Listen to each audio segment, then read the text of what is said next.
Eu acho que alguns de vocês não acompanharam a ministração da semana passada, alguns não estavam aqui. Mas na semana passada a gente falou sobre algumas casas que nós deveríamos cuidar. E uma delas era a casa de Deus. E eu me lembro que eu disse que a qualidade da casa de Deus era um reflexo da qualidade dos membros que formavam a casa de Deus. E talvez muitos tenham sido confrontados com a mensagem. Eu confesso para vocês que eu fiquei surpreso, porque na hora que eu fiz o apelo não sobrou ninguém nas cadeiras, então eu vi um mover de Deus agindo e falando com as pessoas. E eu queria dar uma continuidade naquilo. E agora a gente vai falar especificamente sobre a casa de Deus, que é a igreja. Agora, se eu perguntasse para vocês, o que é a igreja? Pensa aí como é que vocês responderiam o que é a igreja para vocês. Eu sei que alguns vão responder assim, de bate-pronto, que a igreja é o corpo de Cristo. Porque é um termo, um jargão que a gente costuma repetir, e muitas vezes as pessoas repetem sem nem entender o que isso significa. Algumas pessoas que leem um pouco mais a Bíblia já prefeririam dizer que a igreja é a noiva de Cristo. São adjetivos para a igreja. Mas o fato é que, independente da forma como você enxerga o que é a igreja de Cristo, nenhuma delas faria sentido se não tivesse Cristo como centro. Se Cristo não fosse o Senhor, não fosse o marido da igreja, não existe uma igreja sem Cristo, porque a igreja é de Cristo. E é por isso que o tema da mensagem de hoje é a igreja de Cristo. A primeira parte sobre a igreja de Cristo, independente da forma como vocês enxergam ou chamam, ela está bem resolvida. Todos vocês sabem que a igreja de Cristo, por quê? Ela é para Cristo. Mas existe uma segunda questão que muitas vezes divide as pessoas. Como é a igreja de Cristo? Como deveria ser a igreja de Cristo? E aí vocês começam a entender que existem formas diferentes de pensar sobre a igreja de Cristo. Existem doutrinas diferentes, existem pessoas que estão na mesma doutrina, mas acreditam de forma diferente. E aqui as coisas começam a se ramificar de formas diferentes. Se você tivesse que descrever hoje como é a igreja de Cristo, ou como seria a igreja ideal de Cristo, como é que você descreveria isso? Talvez algumas pessoas assim, empolgadas falariam: a igreja e a Church de Limeira é o exemplo da igreja de Cristo. Talvez algumas pessoas pensariam assim, algumas pessoas poderiam falar: a igreja e a Church Sede é o exemplo da igreja de Cristo. Ou a igreja A, ou a igreja B, ou a igreja C, a igreja do pastor fulano. O fato é que muitos de vocês têm referências sobre a igreja por conta do histórico de vocês. Quais foram as igrejas que você frequentaram? Onde você se converteu? Onde foi que você teve mais cuidado? Onde foi que você cresceu mais? Você gera referências e forma o seu modelo de igreja ideal.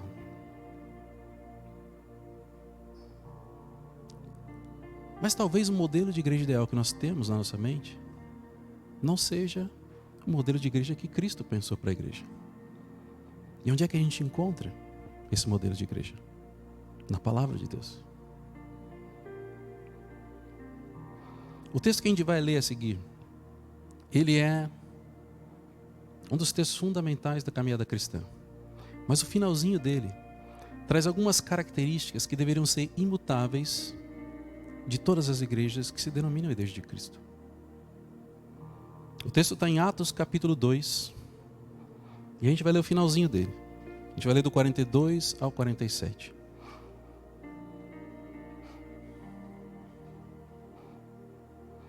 Quantos aqui sabem o que aconteceu em Atos capítulo 2? Levanta a mão só para ver se vocês estão espertos.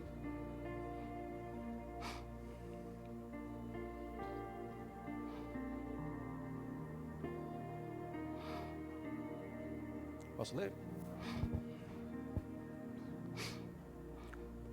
O versículo 42 diz o seguinte: eles se dedicavam ao ensino dos apóstolos e à comunhão, ao partir do pão e às orações. Todos estavam cheios de temor e muitas maravilhas e sinais eram feitos pelos apóstolos.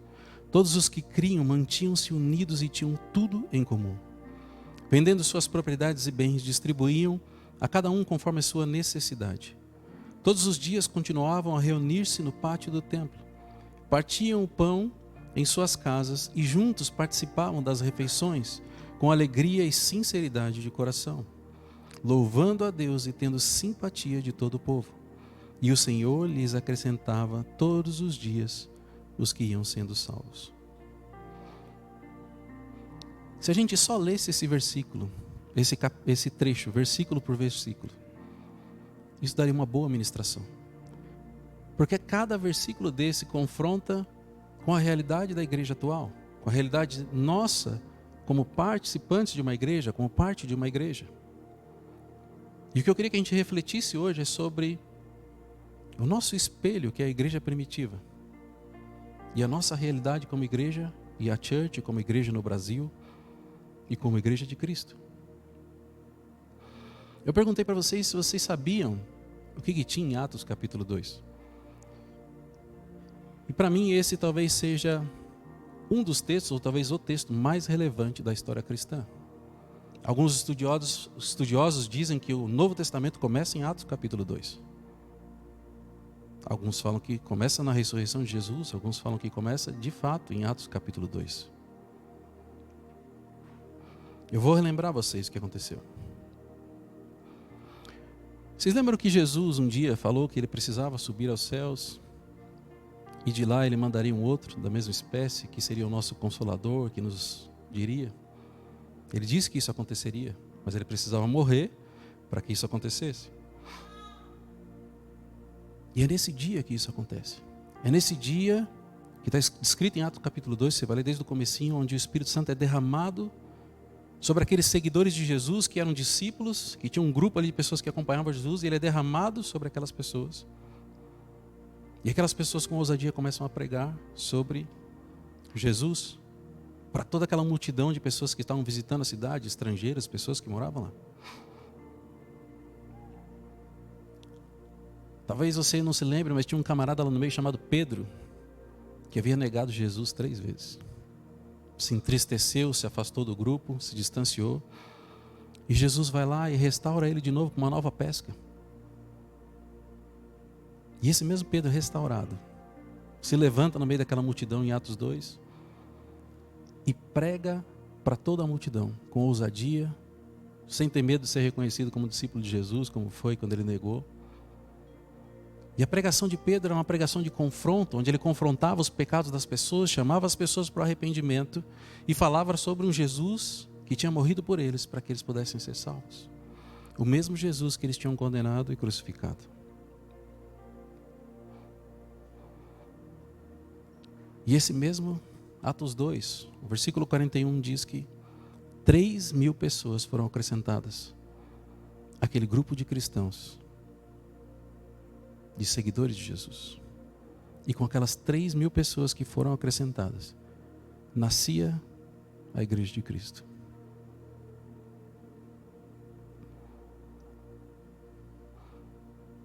Esse é o primeiro momento onde a gente vê, de fato, os apóstolos exercendo o chamado do ide, pregando para as pessoas e vivendo aquilo que Jesus tinha dito para eles viverem. E talvez aqui seja o lugar onde a gente pode encontrar na Bíblia o momento mais puro da igreja. O momento onde a igreja nasceu sem nenhum interesse, sem nenhuma malícia, onde eles simplesmente tinham o desejo de agradar a Jesus, servi-lo e cumprir os seus mandamentos. E eu queria que, quando a gente estivesse lendo, e a gente vai passar de novo por alguns versículos, a gente analisasse algumas características dessa igreja, da igreja de Cristo, a igreja primitiva, como muitas vezes a gente chama, e fizesse uma analogia com os dias de hoje, para que a gente pudesse comparar o quão distante a gente pode ter se tornado daquilo que era o propósito de Jesus para a sua igreja. Eu separei as características em três tópicos. E o primeiro tópico vai ser sobre a dedicação ao ensino e a comunhão. O segundo é a vida de oração e adoração. E o terceiro é a generosidade e a unidade. Estou achando que vocês estão muito sérios. Vocês estão preocupados com alguma coisa? Eu confesso para vocês que hoje, eu não sei, mas eu sinto que essa ministração vai ser diferente.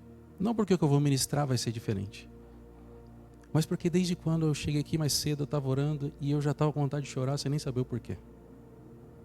A sensação que eu tenho, quando eu olho para isso de uma forma racional, parece um culto como qualquer outro, parece uma ministração como qualquer outra, parece até que a ministração nem está tão boa como qualquer outra.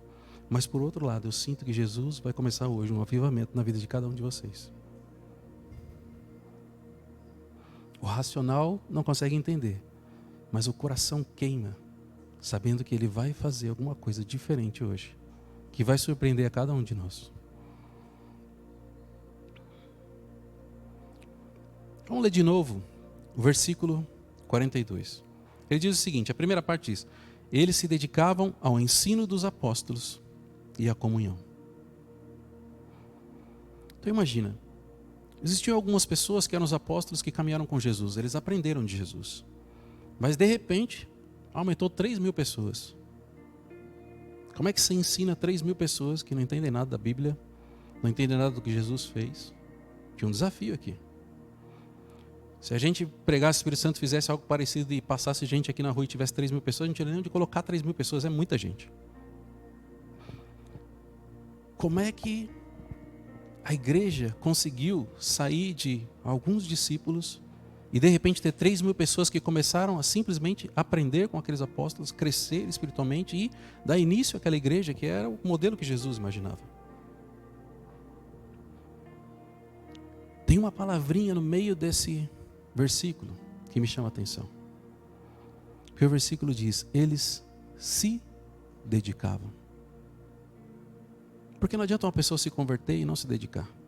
Ela pode ter o melhor mestre, ela pode estar diante do apóstolo Pedro, apóstolo Paulo. Se ela não se dedicar, ela não tem como aprender.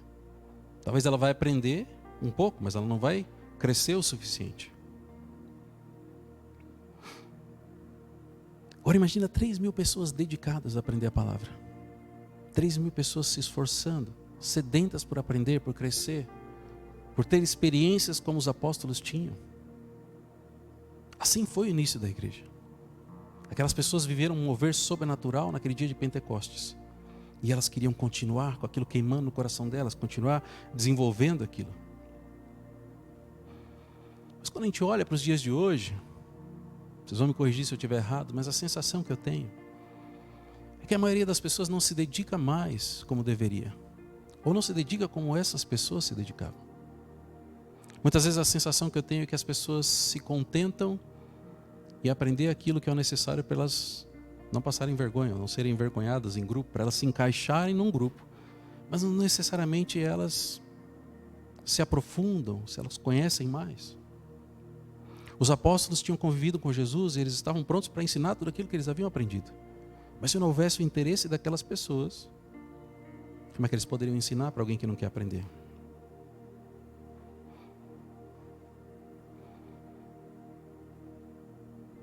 Eu não sei como vocês responderiam se eu fizesse uma pergunta para vocês. A maioria de vocês, acho que eu nunca perguntei algo desse tipo, mas será que você saberia dizer de cabeça os seus 10 versículos preferidos da Bíblia, com referência e citá-los? Estou falando dos preferidos, não estou nem falando da Bíblia inteira. Eu arrisco dizer que tem muitos cristãos que não sabem isso hoje.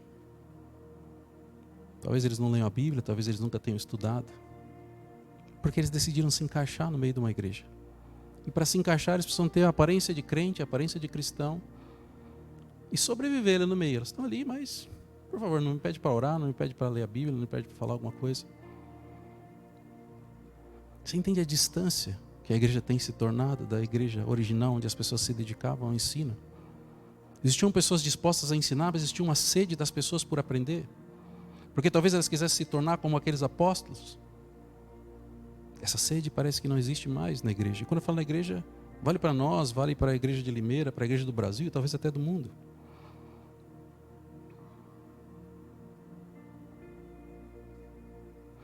Sem esse tipo de dedicação ao ensino, ao estudo, ao conhecimento, não existe igreja de Cristo. Acaba se tornando uma imitação da igreja de Cristo, mas as pessoas não têm nem a base da fé cristã, porque elas não aprenderam. E aí é onde a gente começa a ver problemas nas igrejas, problemas nos ministérios, problemas com as pessoas, pessoas feridas pela igreja. Você consegue imaginar Jesus falando assim: eu vou criar uma igreja que vai ferir as pessoas? E por que a igreja fere as pessoas? Porque a igreja não está preparada para ser quem ela deveria ser.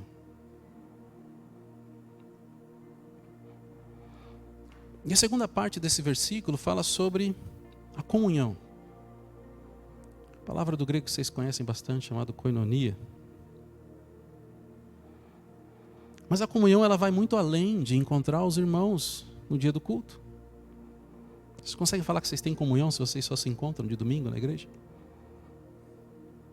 Vocês vão ver no texto que aqui é exatamente diferente do que eles faziam. Mas a comunhão ela é a combinação de união entre pessoas que acreditam na mesma coisa, têm a mesma fé, e o companheirismo.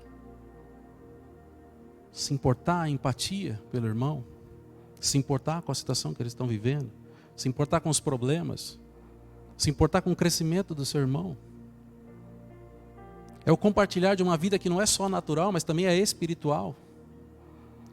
Porque existem momentos onde um vai estar caído e o outro vai levantar, como a própria Bíblia diz. Mas se não existe comunhão, como é que alguém vai levantar?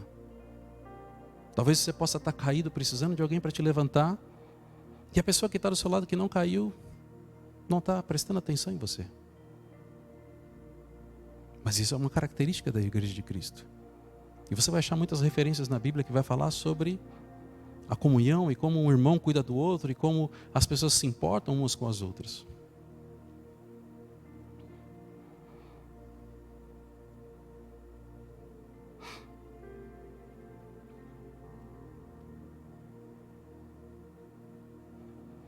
Na semana passada eu fiz um desafio para vocês, eu perguntei quantos de vocês, ao longo desses últimos 7 dias, passaram algum tempo com o seu irmão da igreja.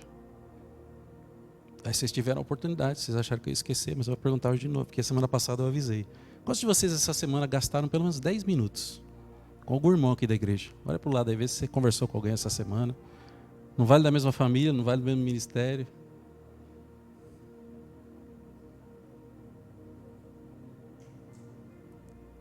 Vocês entendem o quanto isso é importante?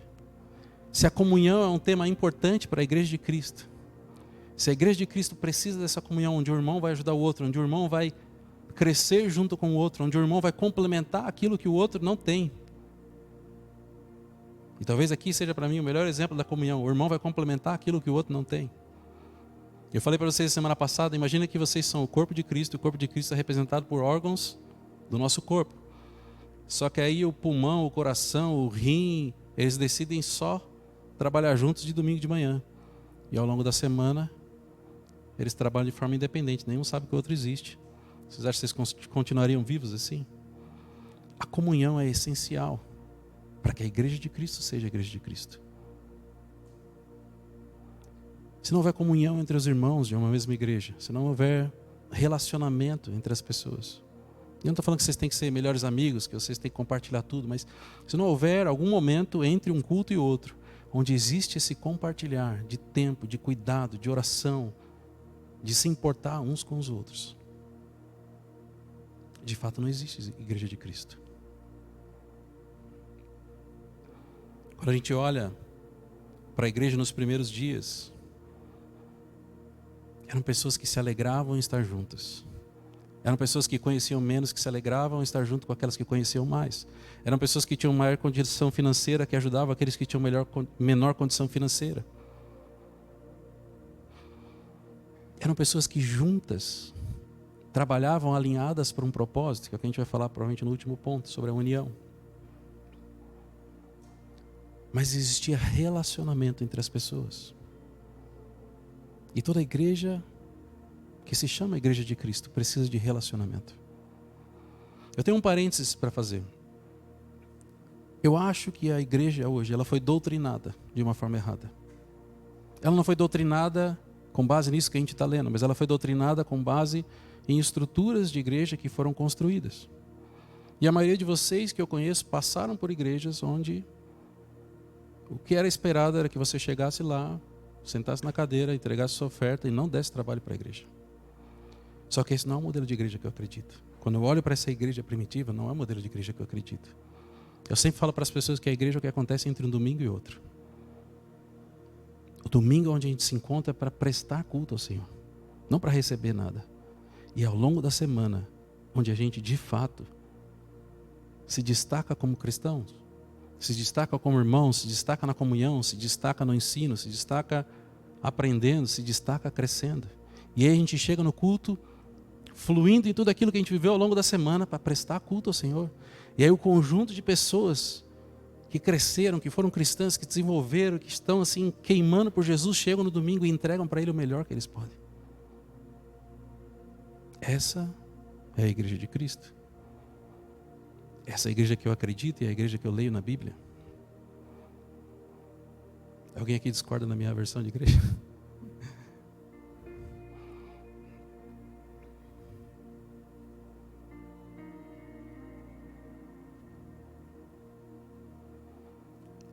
O segundo ponto fala sobre uma vida de oração e adoração.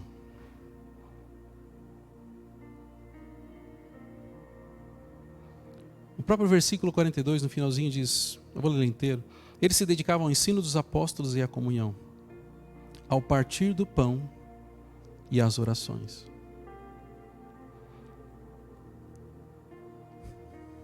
Eu acredito que muito do que nós construímos na nossa vida, ou esse ministério, da forma como ele foi construído por conta da oração. Eu me lembro dos primeiros dias, do tanto que a gente orava por coisas que a gente nem tinha ideia de como é que ia acontecer. A gente não tinha templo, a gente não tinha cadeira, a gente não tinha nem dinheiro, não tinha nada, mas a gente orava. A gente orava para que Deus preparasse aquilo que era o plano dele, o propósito dele. Alguns de vocês tiveram a oportunidade de subir ali na sala. Tem um quadro que o pastor Israel tirou meu, onde eu estava ajoelhado no chão, orando por essa igreja. Só que os cristãos, ao longo do tempo, foram se acomodando com a oração. Eles foram permitindo que, talvez a correria do dia a dia, talvez um conforto por não quererem ser confrontados sobre o que é a oração de fato, foram cedendo e, digamos assim, afrouxando naquilo que seria a oração. Mas a oração é a maior arma que nós temos para mover o mundo espiritual, para nos transformar, para nos relacionar com Deus. Não existe relacionamento com Deus se não tiver oração. E a oração é uma via de duas faces. Você vai falar com Deus e vai ouvir aquilo que Ele vai falar, uma comunicação.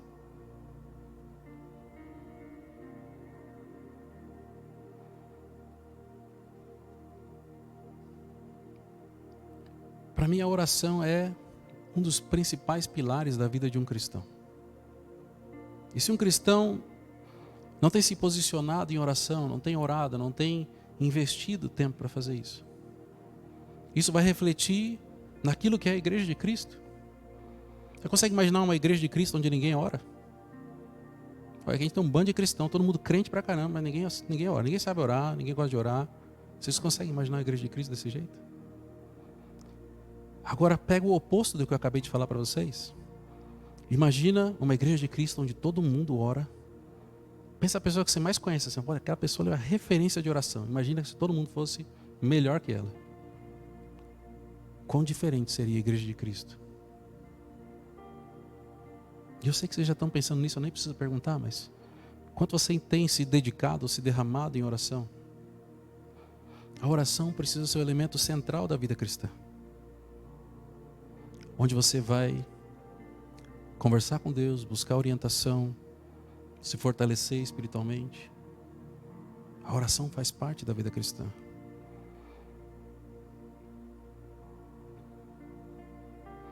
Todo cristão precisa ter a sua rotina, a sua manutenção da oração. Existem momentos que a gente ora quando eu estou fazendo outra coisa. Tem gente que assiste culto lavando louça. Às vezes eu faço isso. Tem gente que assiste culto limpando a casa. Tem gente que ora limpando a casa. Tem gente que ora dirigindo. E isso é importante. Eu não estou dizendo que você não tem que fazer. Eu acho que você deve fazer. Mas se você não tem o hábito de ter um momento só para você e Deus, para você conversar com Ele, está faltando alguma coisa na sua vida. Você nunca vai ouvir Deus falar se você sempre estiver dividindo a atenção com outras coisas. Talvez Ele vai falar com você, mas não vai ser tão claro, tão completo quanto se você estivesse dedicando 100% do seu tempo para Ele. 100% da sua atenção para Ele. Mas a sua vida de oração, quando ela existe, ela não pode ser uma oração só para as suas coisas. E a gente vê muitas vezes que os cristãos do nosso tempo, eles têm buscado a igreja ou a oração para resolver os seus problemas. Talvez a gente fale assim, nunca faria uma coisa dessa. Mas para pensar, provavelmente você ora mais pelos problemas que você tem do que por outras coisas que não são para você. Talvez aqui isso faça parte da doutrina que a igreja foi submetida. Mas se você tem uma vida de oração, você deveria orar por outras pessoas e principalmente pelos outros membros da igreja. As pessoas que compartilham da mesma fé de você. As pessoas que Deus escolheu para estarem ao seu lado, para que quando você cair, ela vai estender a mão e vai te levantar. Agora, se você não estiver orando por elas, talvez vocês dois caiam juntos e não tem ninguém para levantar ninguém.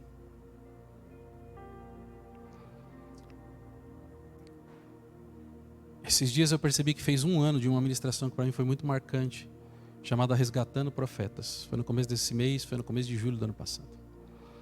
E eu gosto daquela ministração porque o servo do rei foi lá e resgatou Jeremias da cisterna. E para ele estava satisfeito de ter resgatado Jeremias da cisterna. Mas o que acontece depois é que Jeremias é usado como instrumento de Deus para abençoar aquele que tinha resgatado ele. Você nunca sabe o que a sua oração pela pessoa que está do seu lado vai fazer de diferença na sua vida. Através da vida daquela pessoa que você orou por ela, que você intercedeu. Talvez você possa imaginar em muitas e muitas situações. Mas eu duvido que se você tiver uma vida de oração e você começar a interceder pelas pessoas que você conhece, que Deus não vai te revelar quando a pessoa está passando por algum problema. Que Deus não vai te mostrar quando ela precisa de um intercessor. Essa semana eu me lembrei de uma pessoa e eu orei por ela. E aí eu liguei para ela e falei assim, olha, eu orei por você. E Deus me disse que você estava muito, não lembro qual foi o termo, frustrada. A pessoa estava frustrada.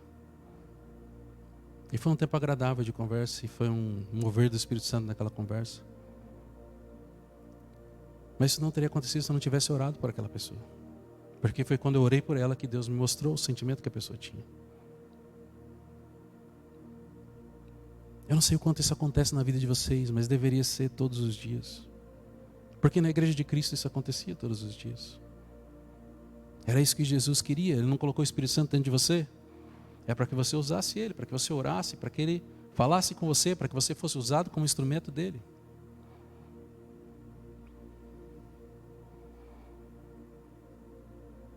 E além do irmão que compartilha com você e das pessoas que você conhece. Talvez você pudesse orar pela igreja que você frequenta, pela cidade que você mora, pelo país que você mora, pelo presidente que você não gosta. Agora peguei pesado, né? Mas você precisa orar por todas essas coisas. Não é porque você não concorda com alguma coisa que você não precisa orar. Não foi isso que Jesus ensinou para vocês. Mas um cristão saudável ora. E uma igreja cheia de cristãos saudáveis faz muita diferença. Um outro momento onde a gente tem é o momento da ceia do Senhor. Que a gente celebra todos os meses. A gente vai celebrar hoje, mais tarde. Onde a gente lembra do sacrifício de Jesus. A ceia do Senhor é um tempo de comunhão. Porém, arrisco dizer que a ceia do Senhor já não é mais como era antigamente. Às vezes eu acho que a igreja foi tomada de um espírito de religiosidade. Onde as pessoas entendem que aquele momento da ceia é o mais importante. Você pode ir em toda a igreja, o culto de ceia é o mais cheio. Porque as pessoas começaram a entender que aquilo é diferente dos outros dias.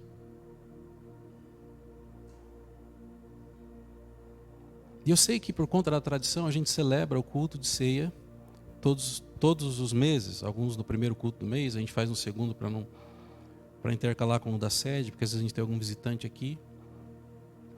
Mas quando a gente olha para a Bíblia, a gente não vê a celebração da ceia sendo instituída para acontecer todos os meses.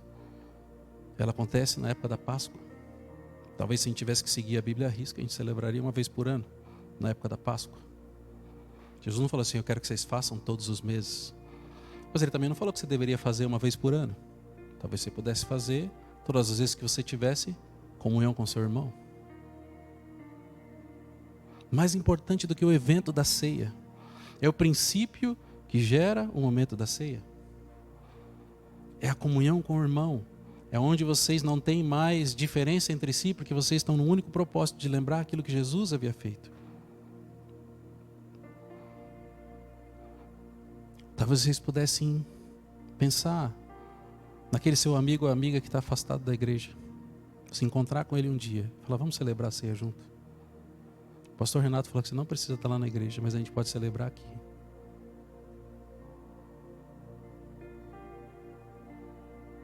Porque a ceia é um momento de reflexão, onde você vai reavaliar a sua vida e vai lembrar daquilo que Jesus fez por você.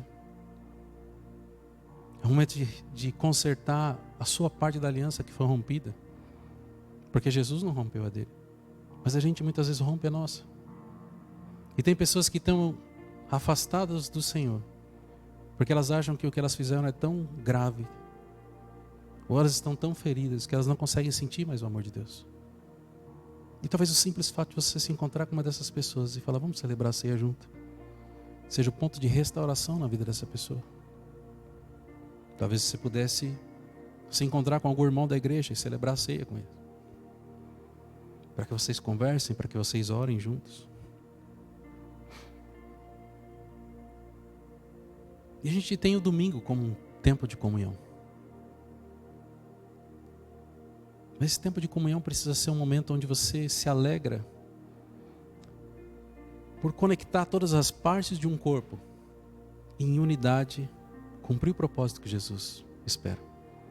A gente não pode ter um culto de domingo onde você chega aqui, olha para a pessoa do seu lado e fala, oi, bom dia, Deus abençoe, e para por aí. A comunhão requer relacionamento. E a adoração não pode acontecer de uma forma isolada.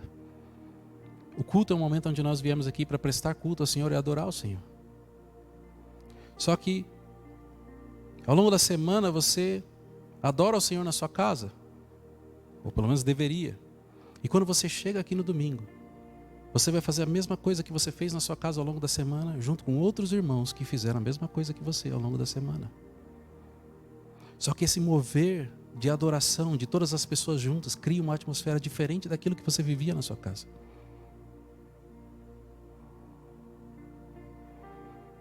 Imagina você estar aqui adorando ao Senhor, e talvez você esteja chateado, talvez você esteja preocupado, talvez você esteja mal. Mas naquele dia você sentou na cadeira do lado de alguém que está adorando ao Senhor de todo o coração. E aquilo te contagia, aquilo te move, aquilo te muda. A igreja de Cristo não pode ser um lugar onde as pessoas sentam e a unção e a adoração está sempre em cima do palco. Mas ela precisa estar nas cadeiras. Ela precisa estar se movendo através de cada um de vocês. Ela precisa ser parte da vida de vocês.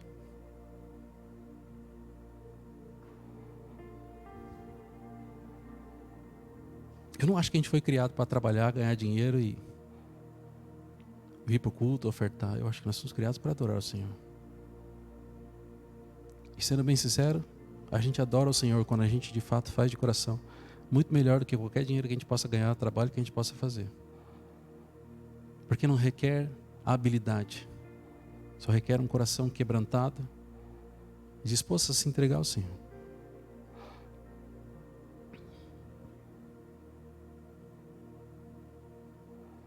E o terceiro ponto fala sobre generosidade e unidade.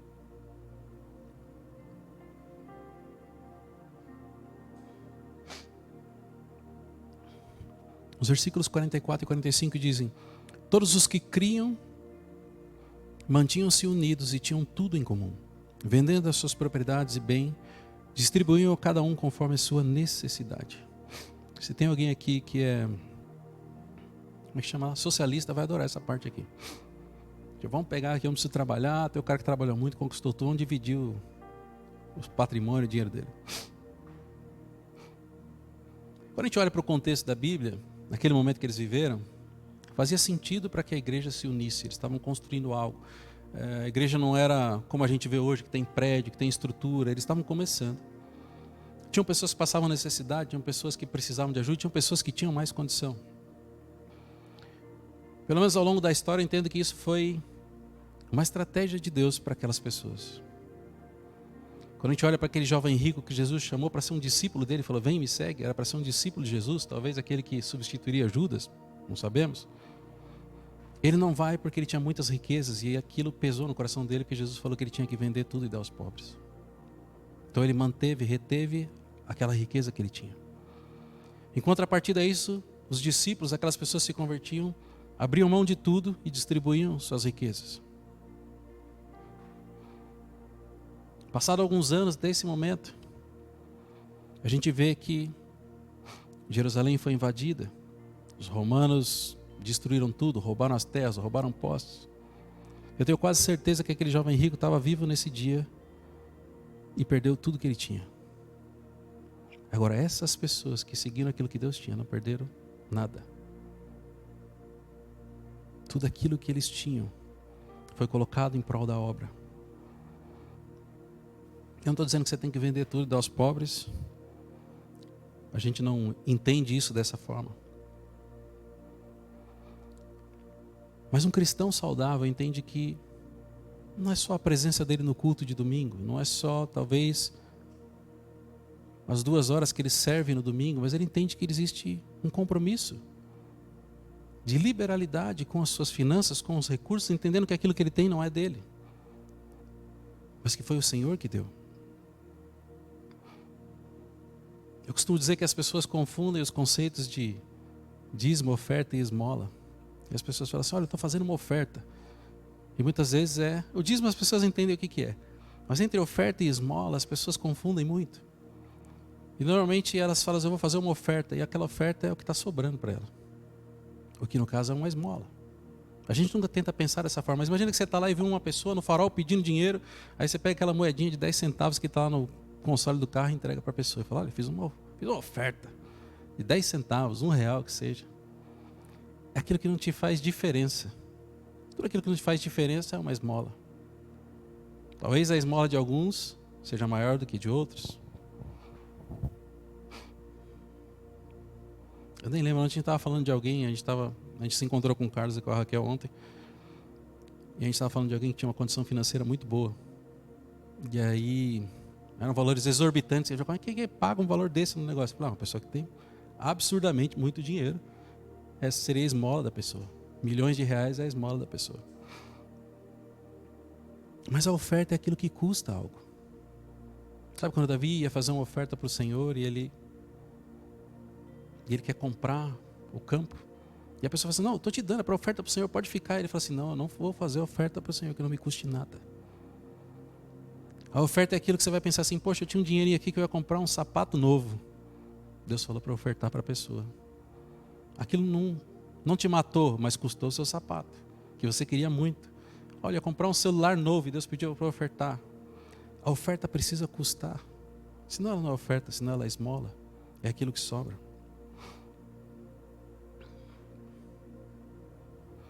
Tudo aquilo que nós temos, seja o dinheiro na nossa conta, seja a nossa casa, nosso carro, dinheiro investido, qualquer coisa que você possa pensar com bens materiais, não te pertence. Aquele conceito de que a gente dá 10% para Deus e 90% é nosso, não existe na Bíblia. E a gente vê isso nesse texto. No Novo Testamento, a prática era que eles entregassem tudo. E a gente não precisa entregar tudo fisicamente, mas espiritualmente, crendo que é o Senhor que é o dono de tudo. A pergunta que eu te faço hoje, se o Senhor te pedir tudo o que você tem hoje, você entrega para Ele? Ou será que você vai se comportar como aquele jovem rico? Você consegue se imaginar abrindo mão do conforto, abrindo mão das coisas que você conquistou com muito suor, com muito trabalho? Você consegue se imaginar abrindo mão talvez de uma vida confortável? Talvez de olhar, pensar na sua família e pensar naquilo que elas poderiam passar simplesmente porque Jesus te pediu tudo? Eu sei que é algo difícil de processar. Mas assim era a igreja de Jesus. Assim era a igreja de Cristo primitiva. As pessoas entregavam tudo Jesus nunca vai pedir tudo. Eu não imagino que Ele vai te pedir tudo, a não ser que isso seja o seu ídolo, seja algo que está te prejudicando. Mas será que se Ele pedisse, você estaria pronto para entregar? Se Jesus aparecesse na sua frente, branquinho, bonitinho, e pedisse, eu sei que você entregava, porque você ia ficar com medo dele. Mas será que no fundo do coração, você estaria disposto a abrir mão de tudo que você conquistou, para talvez conquistar mais do que você poderia ter conquistado?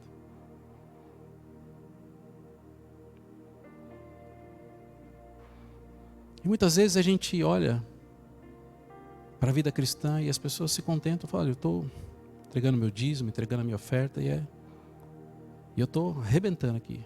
Estou acima da média. Tem pessoa que nem entrega o dízimo na oferta, então eu estou acima da média. Mas a generosidade não envolve simplesmente oferta financeira. Ela é uma parte importante, a gente sabe. A igreja tem estrutura, tem aluguel, tem conta de luz. Quando está calor, o ar-condicionado salva a gente. Tem custo de energia, tem uma série de custos que a igreja precisa para funcionar. Mas não é tudo. Talvez você tenha dons, habilidades, que as pessoas que estão ao seu lado precisam. Talvez tenham dons que Deus colocou, que são espirituais, sobrenaturais, que as pessoas do seu lado precisam. Mas você está retendo isso porque você não consegue ser generoso o suficiente para compartilhar com essas pessoas. Talvez você tenha conhecimento e habilidades que você adquiriu ao longo da sua carreira, e tem pessoas do seu lado que precisam disso. E você não tem disposto o seu tempo. Talvez o tempo seja uma coisa que está escassa nos nossos dias. Poxa, como é que eu vou deixar de fazer uma coisa para gastar meu tempo ali ajudando as pessoas? Mas uma igreja saudável é uma igreja onde as pessoas compartilham do seu tempo com as outras pessoas. Sejam pessoas servindo na igreja no dia de culto, mas sejam também pessoas servindo as pessoas fora da igreja. Porque uma igreja viva não é uma igreja que fica dentro das quatro paredes, mas é uma igreja que vai para fora das quatro paredes. Só que para ir para fora das quatro paredes, precisa de pessoas generosas, que estão dispostas a doar o seu tempo, doar suas finanças muitas vezes, estender um pouquinho mais. Poxa, eu estou ofertando tanto, mas tem uma pessoa que está precisando, tem um lugar que está precisando, e eu vou fazer um esforço para aquilo. Eu conheço pessoas que têm o coração tão voltado para o Senhor, que quando elas não têm condições de ajudar as pessoas, elas falam assim, agora eu vou trabalhar mais, porque eu vou ganhar X de hora extra, e agora eu vou ajudar tal coisa que eu queria ajudar. Você entende que a essência cristã, ela vai muito além de olhar para nós mesmos, mas olhar para a necessidade do próximo. Seja aquele que está dentro da igreja, ou seja aquele que está fora da igreja.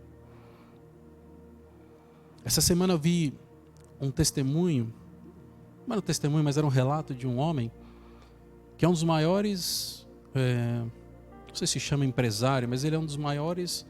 Para você ter uma ideia, ele detém um percentual de todos os imóveis dos Estados Unidos. Então assim, tem todos os imóveis dos Estados Unidos, quem são os donos? Ele tem uma fatia de todos os imóveis dos Estados Unidos. Esse é um bilionário, ele tem muito dinheiro. E ele tem uma estratégia, ele é cristão, e ele tem uma estratégia que eu nunca tinha visto antes. Ele constrói imóveis para as pessoas morarem. Tipo prédios com vários apartamentos. Só que todo imóvel que ele constrói, ele deixa algumas unidades que ele não vende. Quando eu comecei a ouvir esse testemunho, eu pensei, o cara é esperto, vou ficar com unidade para ele, para valorizar. Foi o que passou na minha cabeça. Mas ele não vende essas unidades porque, a partir do momento que o prédio fica pronto e as pessoas começam a morar, ele contrata pastores para morarem nessas unidades. E ele paga um salário para esses pastores, para eles evangelizarem todo o prédio. Eu nunca tinha visto isso. Aquele homem talvez não tivesse tanto conhecimento da palavra, mas o coração dele estava em colocar os seus recursos num projeto que era do Senhor. Eu achei genial. Eu nunca tinha ouvido falar de alguém que fez isso. E eu fiquei imaginando como um cara tem que amar Jesus para bolar um negócio desse e ser fiel nisso. Contratar pastores, dar um imóvel para a pessoa morar, pagar o salário do cara para ele evangelizar todo o prédio. O único trabalho daqueles pastores era evangelizar e cuidar daquelas pessoas espiritualmente. Talvez Deus tenha planos para cada um de vocês que sejam tão diferentes como é o desse empresário. questão é, será que você entendeu aquilo que Ele tem para você? Será que você ouviu dEle aonde Ele vai te usar, aonde você vai fazer a diferença? Muitas vezes eu vejo pessoas passando por situações financeiras difíceis. E eu sei que normalmente elas estão passando porque elas não entenderam qual é o propósito das finanças na vida delas. E muitas vezes as pessoas entendem, olha, Deus quer que eu faça tal coisa, mas não tem nem dinheiro para fazer isso. E Deus muda porque a pessoa simplesmente entendeu que o chamado dela depende daquela provisão. E se Deus prosperasse aquela pessoa, ela ia fazer tudo errado. Ia gastar, ia comprar coisas, mas Deus precisa que ela entenda antes o chamado e o propósito que Deus tem para a vida dela.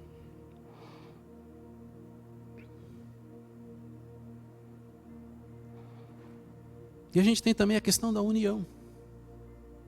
Porque a igreja de Cristo tinha união. A gente vê eles dividindo as coisas, estando juntos.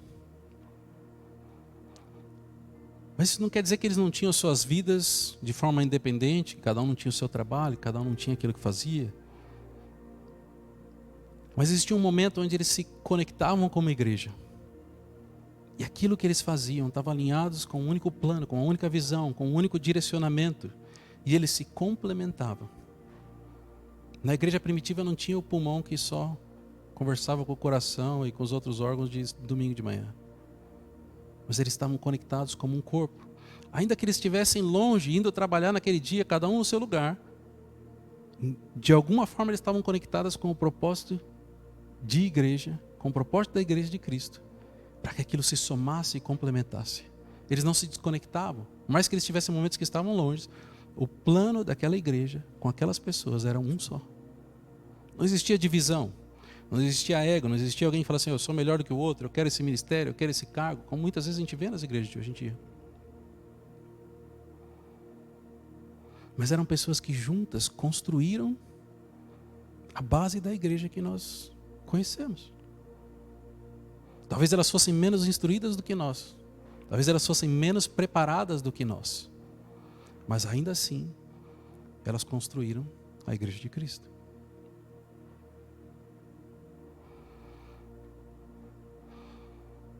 Agora a gente entra numa, como se fala assim, uma sinuca de bico. Nem sei direito o que é isso, que eu não sou profissional de sinuca. Mas normalmente a gente entra numa coisa que a gente não consegue resolver. Se a gente tem dificuldade em passar 10 minutos que seja da nossa semana, junto com o nosso irmão, que compartilha da mesma fé, que está aqui no domingo toda semana, como é que a gente vai ter unidade para construir uma igreja de Cristo, que soma as qualidades e soma os dons e avança o reino de Deus?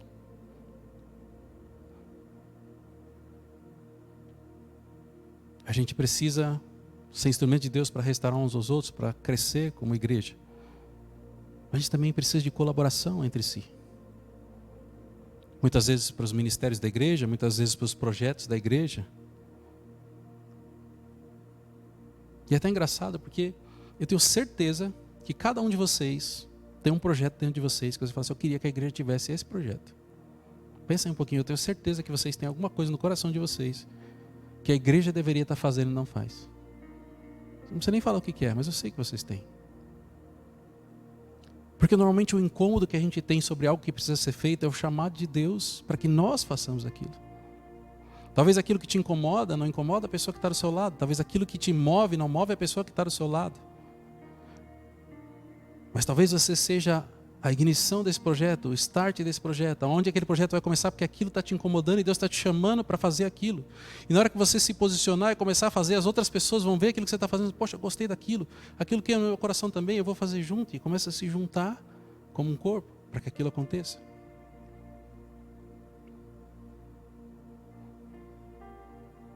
Mas se vocês não tomarem essa iniciativa de resolver aqueles problemas que incomodam, de se posicionar contra aquilo que vocês acham que poderia ser melhor ou que está errado, as coisas não vão acontecer.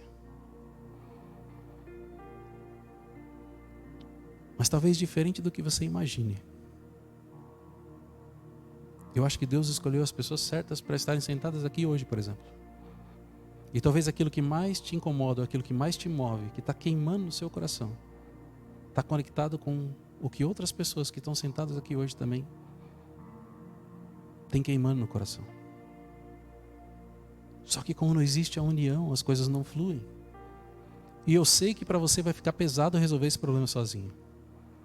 Mas talvez com os outros 3, 4 ou 5 que estejam aqui pensando a mesma coisa, não vai ficar pesado. Se não existir a comunhão e não existir a união, tudo aquilo que você fizer vai se tornar um peso. Talvez você nem consiga ser bem sucedido. Porque você não tem todas as capacidades, ou todos os dons, ou todos os talentos necessários para que isso aconteça. Mas as pessoas que Deus colocou ao seu redor têm tudo aquilo que você precisa.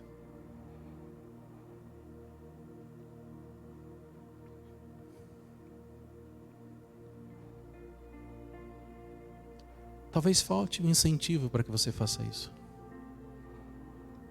E talvez o incentivo esteja na pessoa que está do seu lado e ela não se atentou que você tem essa capacidade.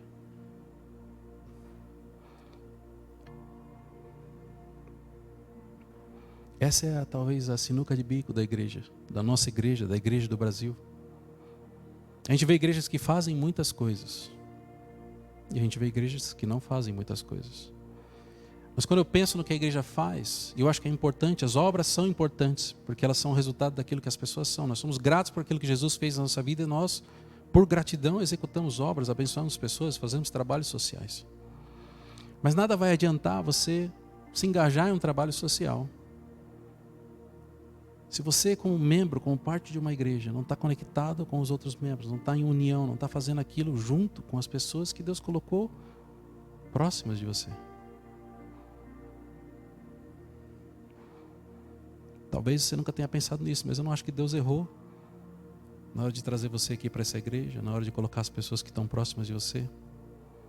Talvez você ache que ele errou. Poxa, aquela pessoa ali só me dá trabalho, não gosto dela. Olha só o que a pessoa falou, não gostei, me incomoda. E talvez essa seja exatamente a pessoa que você precisa, só que você não sabe. Talvez aquilo que te incomoda seja o motivo do seu crescimento. Talvez aquilo que normalmente te afasta da pessoa é aquilo que Deus colocou para que você possa se desenvolver em coisas que você não quer. Talvez aquela pessoa vai mexer em feridas que você não quer tratar.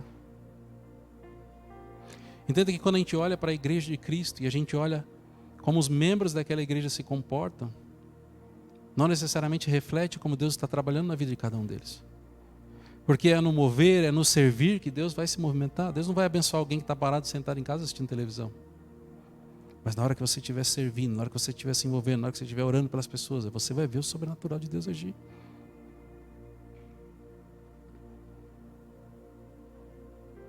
Quantas pessoas você acha que Deus vai usar a sua vida num mover de cura se você não orar pelas pessoas? Se você não tiver contato com as pessoas, quantas pessoas vão ser curadas? Sei que a gente ministrou esses dias sobre o centurião, falando: Jesus, só diz uma palavra que está tudo certo, mas você precisa se posicionar para isso. Você precisa estar diante das pessoas, você precisa se importar com elas, você precisa orar por elas. Seja uma cura, seja um problema financeiro, seja um problema no casamento, você precisa se importar com as pessoas para que elas possam receber de você aquilo que Deus tem para elas, que vai fluir através da sua vida como instrumento. A Fernanda gosta de falar que quando a gente ora pelas pessoas, quando a gente ministra as pessoas, a gente é o canudinho. A bênção tem que chegar na pessoa e ela vai tomar de canudinho, mas a gente é o canudinho que a bênção passa por Deus, passa pela gente e chega naquela pessoa.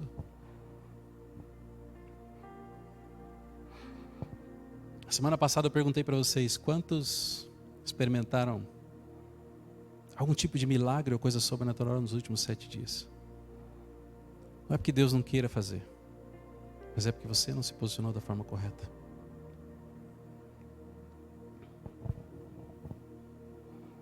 Para a gente encerrar, os versículos 46 e 47 dizem: todos os dias continuavam a reunir-se no pátio do templo, partiam o pão em suas casas e juntos participavam das refeições com alegria e sinceridade de coração, louvando a Deus e tendo a simpatia de todo o povo. E o Senhor lhes acrescentava todos os dias os que iam sendo salvos. Esse texto fala que aquilo que eles faziam era com alegria. Eles não estavam fazendo porque era obrigação fazer. Jesus mandou eu passar um tempo com meu irmão. O pastor mandou eu passar um tempo com meu irmão. O apóstolo mandou eu passar um tempo com meu irmão.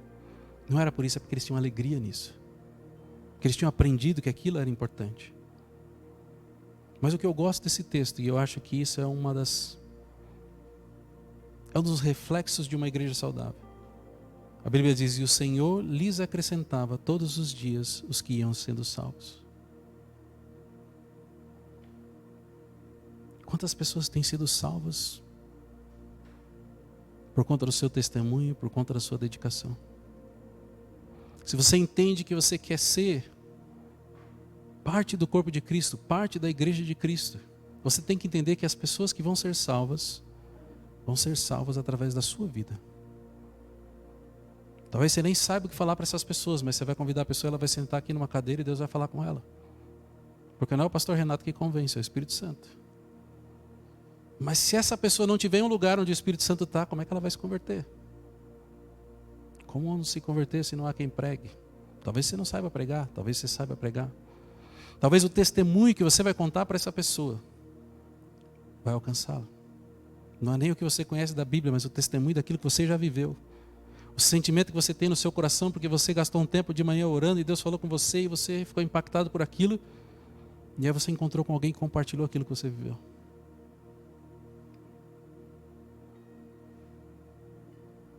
Uma igreja viva, a igreja de Cristo viva, tem pessoas sendo salvas e acrescentadas todos os dias. Imagina a igreja de Cristo como uma criança, o corpo de uma criança que nasceu um bebezinho. A gente ora pelos bebezinhos para que eles sejam saudáveis, mas a gente dá comida para ele e ele cresce sozinho. Não cresce? As crianças não crescem sozinhas. Você vai alimentando, vai cuidando, ele vai crescendo. Assim é a igreja de Cristo. Se ela estiver saudável, você vai alimentando e ela vai crescendo. Uma criança só não cresce se ela estiver doente. E quando a gente olha para a igreja de Cristo, se ela não tiver pessoas sendo acrescentadas constantemente, é porque ela está doente. Uma igreja de pessoas alegres e sinceras, se reunindo, tendo comunhão, compartilhando o pão e tudo que os irmãos precisarem, louvando e adorando ao Senhor. Talvez esse seja o modelo ideal da igreja de Cristo. Queria que vocês ficassem de pé por um instante. Queria que o pessoal do louvor viesse aqui na frente também.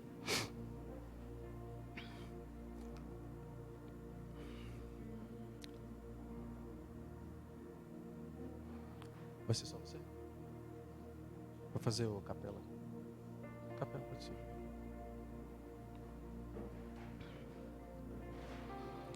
Eu queria que vocês entendessem.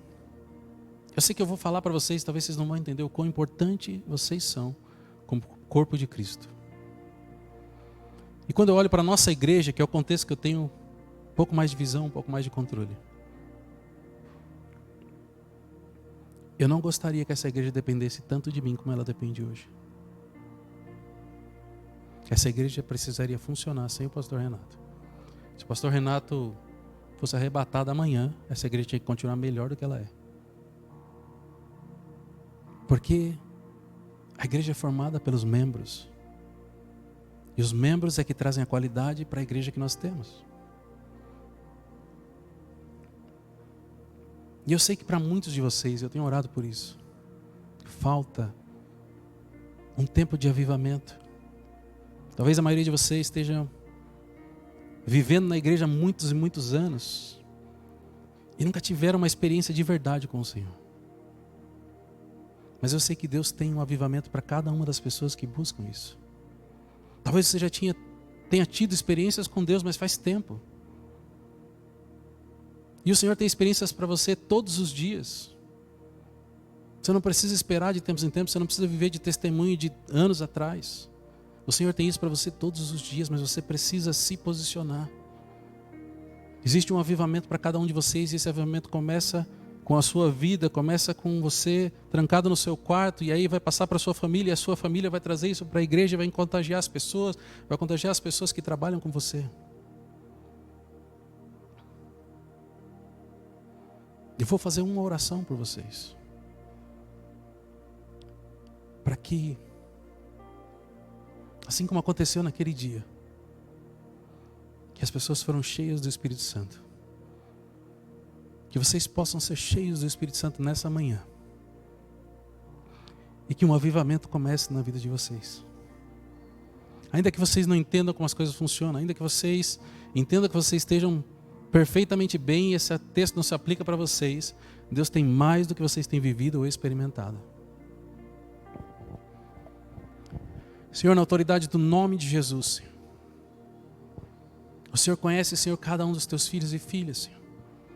O Senhor conhece os que estão mais distantes, os que estão mais próximos, aqueles que conhecem mais, os que conhecem menos. O Senhor conhece aqueles que estão passando por dificuldade, aqueles que estão, Senhor, se alegrando pelo tempo e momento da vida, Senhor. Mas eu oro, Senhor, para que haja uma restauração do teu corpo, Senhor. Para que cada membro, Senhor, não só entenda a sua função dentro do corpo, mas que eles possam ser cheios do teu Espírito, como aqueles apóstolos foram naquele dia, Senhor.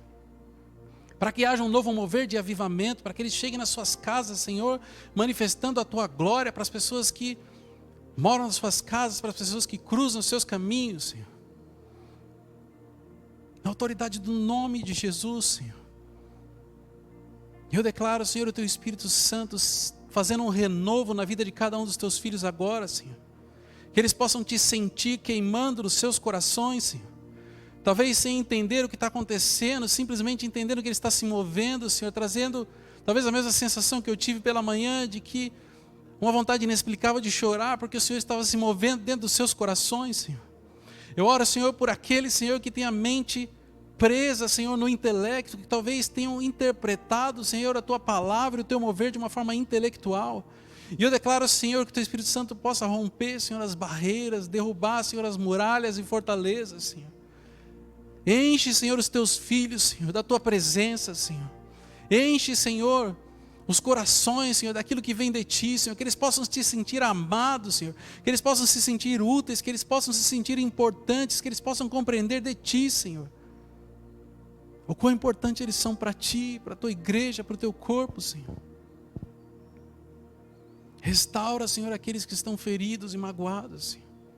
Restaura, Senhor, aqueles que por algum motivo se afastaram da simplicidade daquilo que é simplesmente te amar e te servir, Senhor. Se render a ti, Senhor, e te adorar. Enche, Senhor. Enche, Senhor, os teus filhos.